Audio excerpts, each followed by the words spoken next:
আমাদের বাংলাদেশের একজন বড় বুজুর্গ আলেম আছেন ওয়াইস হযরত মাওলানা মুফতি নজরুল ইসলাম কাসেমি, অনেক সুন্দর বয়ান করে, দরদ মাখা বয়ান। ওনার বয়ান আমি নিজে শুনছি।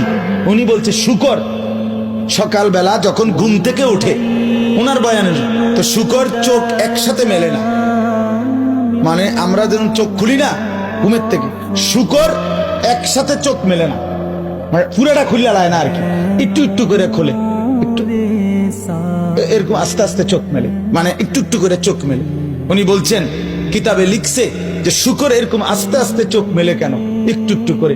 শুকর বারবার বলে এই চোখ মেলবার সময়, আল্লাহ আমারে কোনো বেনামাজি কোনো নাফরমান যেন আমার চোখে না পড়ে, এই জন্য আস্তে আস্তে চোখ মেলে।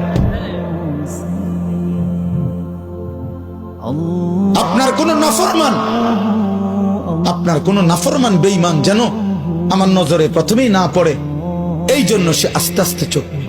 আমি হুজুরের বয়ান শুনছি। তোমাকে শুকরে ঘৃণা করে, কুকুরে ঘৃণা করে।